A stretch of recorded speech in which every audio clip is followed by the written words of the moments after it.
नमस्कार, उत्तराखंड समाचार में आपका स्वागत है। मैं देवेंद्र प्रसाद। सबसे पहले मुख्य समाचार। देहरादून में एक और महिला कोरोना संक्रमित। प्रदेश में कोरोना पॉजिटिव की संख्या पहुंची 93। अब तक 52 मरीज हो चुके हैं ठीक।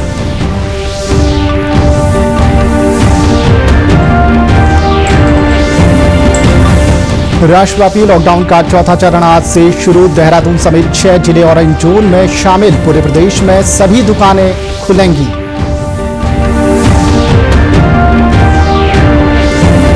कोरोना वॉरियर्स को आयुष किट देगी प्रदेश सरकार। हरिद्वार की कंपनी को दिया 4 लाख किट तैयार करने का ऑर्डर। इम्यूनिटी बढ़ाने में मिलेगी मदद।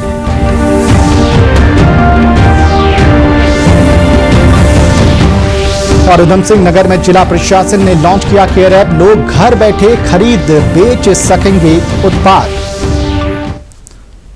अब खबरें विस्तार से।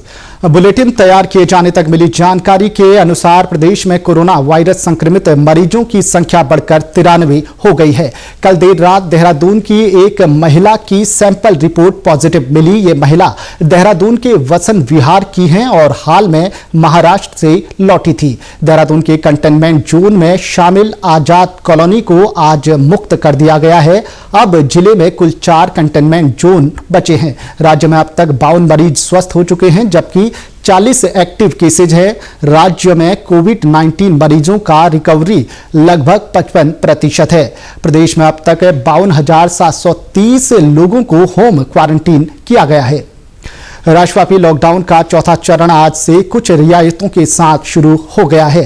उत्तराखंड में भी 31 मई तक चलने वाले इस लॉकडाउन के दौरान कई रियायतें दी जाएंगी। प्रदेश में देहरादून, अल्मोड़ा, नैनीताल, पौड़ी, उधम सिंह नगर और उत्तरकाशी को ऑरेंज जोन में शामिल किया गया है। इसके अलावा बागेश्वर, चमोली, चंपावत, हरिद्वार, पिथौरागढ़, रुद्रप्रयाग और टिहरी को ग्रीन जोन में शामिल किया गया है। प्रदेश में मॉल को छोड़कर सभी जगह सभी दुकानें खुल सकती हैं। लॉकडाउन के दौरान दुकानें सुबह 7 बजे से 4 बजे तक ही खुलेंगी। अब ई कॉमर्स व्यापार की भी अनुमति होगी। पहले केवल आवश्यक वस्तुओं के लिए ही ई कॉमर्स की अनुमति थी, लेकिन अब गैर जरूरी वस्तुओं के लिए भी ये सुविधा होगी। इस बीच प्रदेश सरकार राज्य स्तरीय रियायतों पर गाइडलाइन तैयार कर रही है। केंद्र सरकार ने चौथे चरण के लॉकडाउन में कई अधिकार राज्यों को दिए हैं। इसमें आपसी सहमति से सार्वजनिक परिवहन व्यवस्था और रेड, ऑरेंज और ग्रीन जोन घोषित करना शामिल है। केंद्र सरकार ने स्पष्ट किया है कि कंटेनमेंट क्षेत्र में चिकित्सा और आवश्यक वस्तुओं की आपूर्ति के अलावा अन्य किसी गतिविधि की अनुमति नहीं होगी।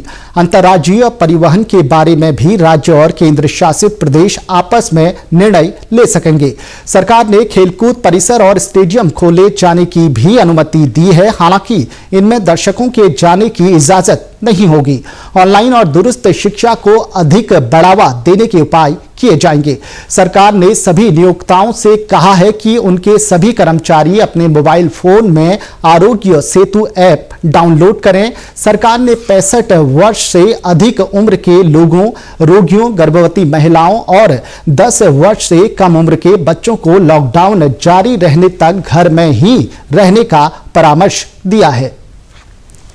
कोरोना वायरस से कोविड-19 से बचाव में रोग प्रतिरोधक क्षमता की अहम भूमिका मानी जा रही है। केंद्र सरकार के आयुष मंत्रालय द्वारा सामान्य रोग प्रतिरोधक क्षमता बढ़ाने के लिए आयुर्वेदिक दवाओं, विभिन्न जड़ी बूटियों से बना काढ़ा तथा घर में इस्तेमाल किए जाने वाले मसालों के उपयोग की सलाह दी गई है। उत्तराखंड सरकार ने हरिद्वार के ऋषिकुल राजकीय आयुर्वेदिक औषधि निर्माणशाला को 4 लाख आयुष किट तैयार करने का काम दिया है। हरिद्वार के जिला आयुर्वेदिक एवं यूनानी अधिकारी GCS जंग पांगी का कहना है कि आयुष किट में विशेष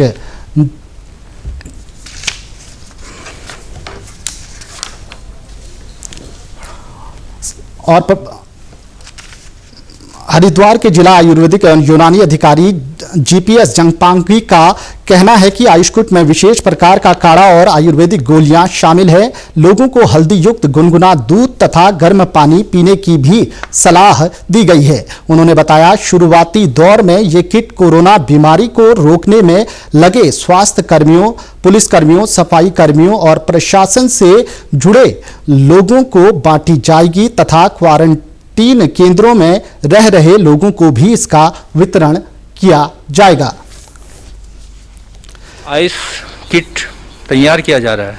ऋषिकुल आयुर्वेदिक एक काढ़ा बनाया जाएगा, आइस क्वाथ, जिसमें वसा, तुलसी, दालचीनी, काली मिर्च, शुंठी, पिपली ये मिला के काढ़ा बनेगा।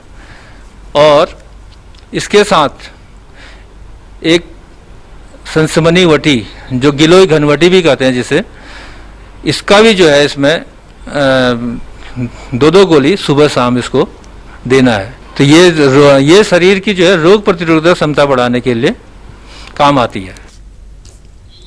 ऋषिकुल आयुर्वेदिक औषधि निर्माणशाला के अधीक्षक देवेंद्र सेमवाल का कहना है कि अभी 1.5 लाख किट तैयार की जा रही हैं।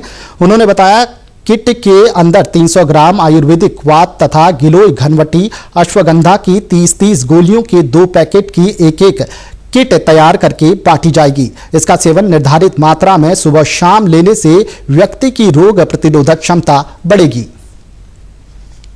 जो हम किट बना रहे हैं उसमें 30-30 गोली की 2 डिब्बियां होंगी। एक में अश्वगंधा वटी होगी और एक में संसमनी वटी होगी। एक गोली सुबह शाम, वो 15 दिन की उसमें दवाई होगी। जो क्वाथ भी होगा, क्वाथ 300 ग्राम की पैकिंग है। यदि आप उसको थोड़ा स्वादिष्ट करना चाहते हैं तो आप उसमें मधु का या नींबू के रस का भी प्रयोग कर सकते हैं।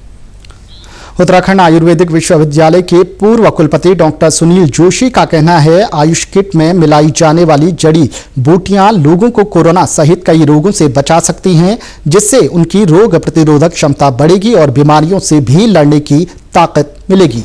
कोरोना वायरस की वजह से पूरे विश्व में महामारी फैली हुई है और इसका अभी तक कोई इलाज नहीं है।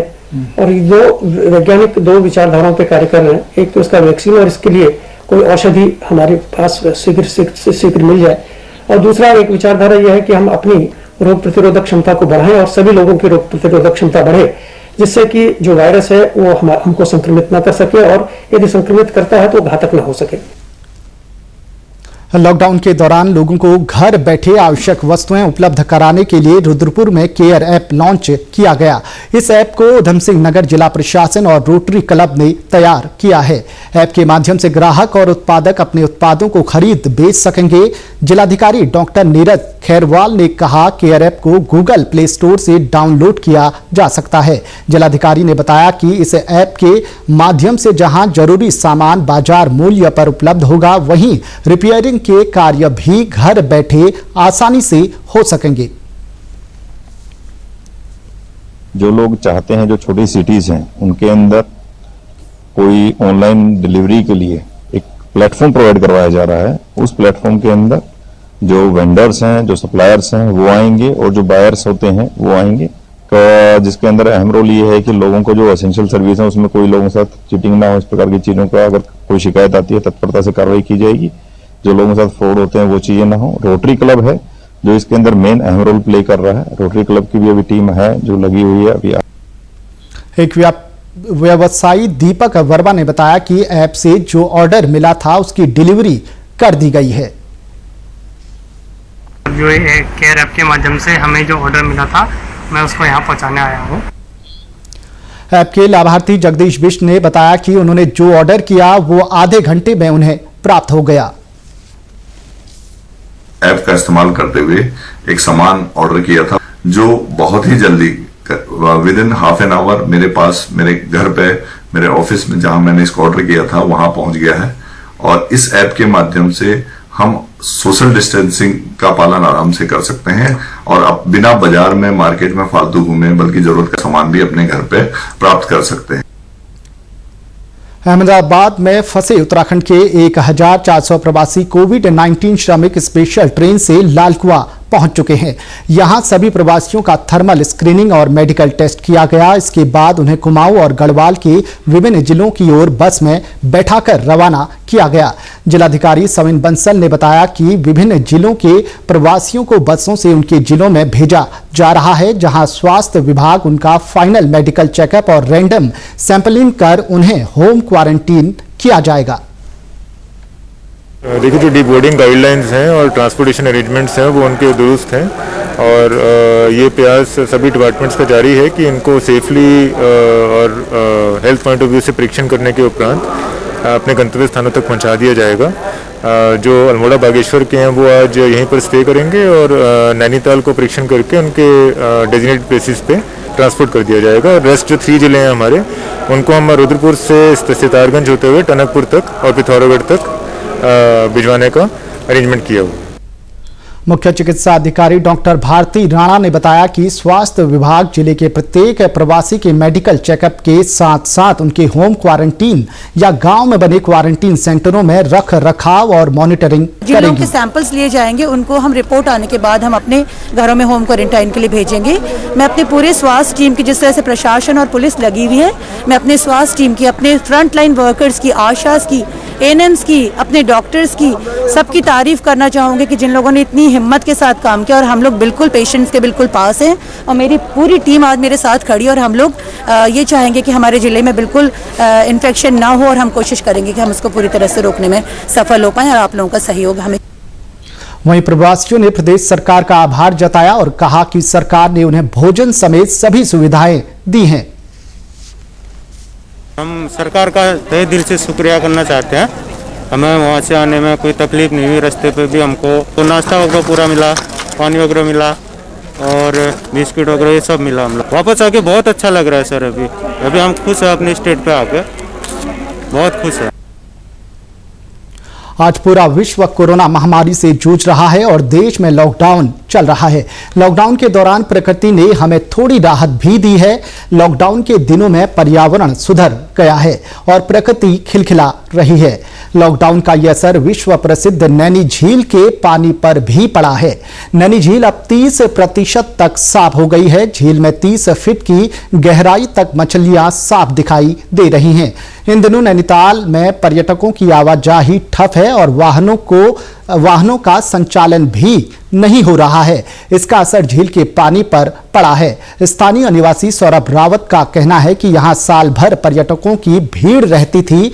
होटल लॉज से निकलने वाला गंदा पानी, कूड़ा नैनी झील में जाता था। इस कारण झील प्रदूषित होती थी, लेकिन इन दिनों नैनीताल में सन्नाटा पसरा हुआ है, जिसका असर अब नैनी झील में भी दिखने लगा है। लॉकडाउन से पहले तो काफी इतना थोड़ा गंदगी भी रहती थी झील में, मगर लॉकडाउन के बाद की स्थिति ऐसी होगी कि पर्यावरण थोड़ा साफ हो चुका है। काफी अब तो क्या सुंदर नजारा देखने को मिल रहा है झील का। जल स्तर भी और बढ़ा हुआ है पूरा, पहले के मुकाबले। जैसे पहले नैनीताल का माहौल रहता था, जल स्तर में बहुत गिरावट देखने को मिलती थी क्योंकि बहुत पानी कंज्यूम भी होता था। आजादी के बाद नैनी झील पहली बार इतनी साफ देखी गई है। वहीं इस बार नैनी झील का जल स्तर भी बीते साल के मुकाबले करीब 4 फीट ज्यादा है। जब से यहाँ लॉकडाउन हुआ है तो पर्यटकों का आवागमन बंद हुआ है। उसके साथ ही साथ नाव वाले जो चालक हैं वो भी उस पर नहीं बैठ रहे। नंबर दूसरा, थोड़ा सा बरसात जो हुई थी उससे थोड़ा सा गंदा जरूर बीच में रहा तालाब, परंतु जब से इसमें कोई हलचल ज़्यादा नहीं हुई तो तब से बहुत ज़्यादा साफ सुथरा और उसके साथ साथ जो पानी का जल स्तर है वो भी काफ़ी ऊपर तक बढ़ा है। जल संस्थान के अधिशासी अभियंता संतोष कुमार उपाध्याय का कहना है कि नैनी झील के पानी का पीएच लेवल 8.50 मिलीग्राम प्रति लीटर था, जो अब 7.9 मिलीग्राम प्रति लीटर हो चुका है। पानी के हार्डनेस में भी इस दौरान काफी अंतर आया है। पहले पानी की हार्डनेस 390 मिलीग्राम प्रति लीटर थी, जो अब 350 ग्राम प्रति मिलीलीटर है।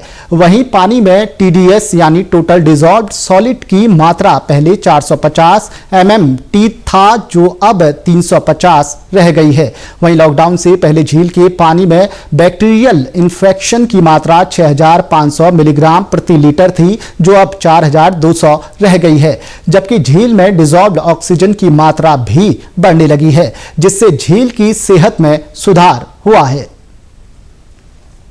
भीमताल, नैनीताल तमाम सारी लेकों की गुणवत्ता में सुधार हुआ है और इसमें जो हमारी जो नदियां हैं जिले में उनमें और अच्छा सुधार हुआ है। महीने में इसमें अभी रिपोर्टिंग करेंगे, इसका टेस्टिंग करेंगे तो उससे एक हमें निश्चित तौर पर एक अच्छा ये डेटा मिलेगा कि उसमें कितना इसमें सुधार हुआ है। पर्वतीय जिलों में खेती की जोत बहुत छोटी और सीढ़ीनुमा होती है। इस कारण खेतों में बैलों के साथ हल चलाना मुश्किल होता है। पौड़ी गढ़वाल के थलड़ी सैण तहसील के कन्यूर गांव के कुछ युवा बैल के बजाय स्वयं हल खींच रहे हैं। कॉलेज में पढ़ रहे ये युवा अपने खेतों को उत्पादक बनाने में जुटे हुए हैं। इन युवाओं का कहना है कि कोरोना के संकट काल में कुछ अतिरिक्त कमाई या बचत हो जाए तो उनके लिए अच्छा है। खेती कर रहे हरेंद्र सिंह ने कहा कि वो कॉलेज में पढ़ते हैं और खेती का कार्य भी करते हैं। उसके अनुसार खेती करने से उसे कोई गुरेज नहीं है। जो टाइम मिलता है हमें कॉलेज से, थोड़ा जो टाइम मिलता है उसमें हम अपनी खेती बाड़ी करते रहते हैं और हमेशा ही करते हैं। और जिस प्रकार के छोटे खेत हैं इनमें जिस प्रकार की बैलों के गिरने का डर लगा रहता है, हमेशा हम इसी प्रकार से ये कार्य करते रहते हैं और इसमें हमें कोई शर्म नहीं होती है। बैल की तर्ज पर हल खींच रहे सनोज सिंह ने बताया कि खेत में बैल नहीं आ सकते हैं और हम खेतों को बंजर नहीं कर सकते हैं, इसलिए खेत को स्वयं जोत रहे हैं। इससे कुछ कमाई भी हो जाती है। उत्तराखंड के समाचारों में इतना ही। चलते चलते मुख्य समाचार एक बार फिर।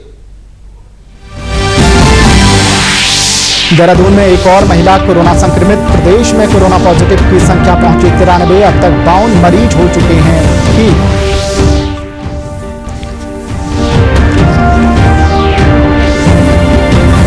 राष्ट्रव्यापी लॉकडाउन का चौथा चरण आज से शुरू। देहरादून समेत 6 जिले ऑरेंज जोन में शामिल। पूरे प्रदेश में सभी दुकानें खुलेंगी।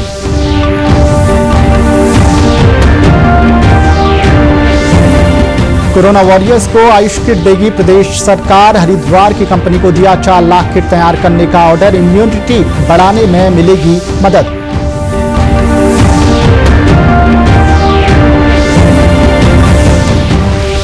और उधम सिंह नगर में जिला प्रशासन ने लॉन्च किया केयर ऐप। लोग घर बैठे खरीद बेच सकेंगे उत्पाद।